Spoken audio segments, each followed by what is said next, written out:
So here's a Subaru BRZ, and you're probably thinking, what's the difference between this car and a Toyota 86? There's only one way to find out.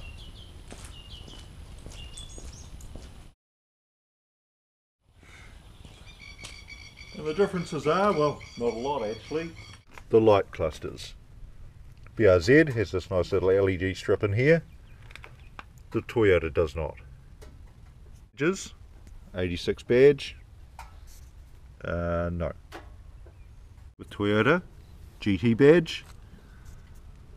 With Subaru, no GT badge, BRZ. If you want the GT badge, you'll have to talk to Subaru about this personalised plate. Right, the interior. All basically the same, except that Toyota, built-in Bluetooth on the audio. Whereas Subaru has this slightly weird aftermarket, I think it's a parrot system, which really is a little bit of a pain to use. Both have full-size spares, but Toyota gives you this nice cover, which impresses Doug, whereas Subaru has a more basic treatment. But I guess you could argue that there's more space in here because you could put luggage in the recess. What do you think, Doug? Equally impressed.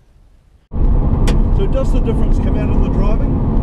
Well, not exactly, not at GT level, but that's no criticism whatsoever because they're both fabulous cars. You know, they say that Subaru has chosen slightly softer springs in the front. I suspect that might be true. There's no real dynamic difference that I can detect, but certainly it doesn't seem to transmit as much road ripple through the chassis as the 86 that I've just been driving on the same road. In a broader sense though, performance, steering feel, the way the chassis just settles so deliciously into the corners, very, very similar.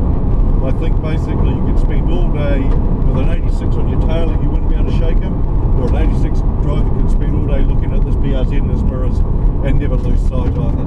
They just seem to be exactly alike, and that means you've got two really special cars. One thing I can say with absolute certainty though is this is a car in either form that just is going to get better over time. I can assure you of that. And I know that because this BRZ has done barely 2,000 kilometres, whereas the GT86 we've been driving on these roads has clocked 10,000. And it's just a reminder to that whole thing about how Subaru boxer engines just free up over time. Because while this car drives fantastically well, the GT is just better again. It's just freed up. The engine note is a little bit deeper. The gear shift just is a little bit slicker, and I'm sure that's just time, which is fantastic. Look, basically, do you have to make a choice about these cars? I don't believe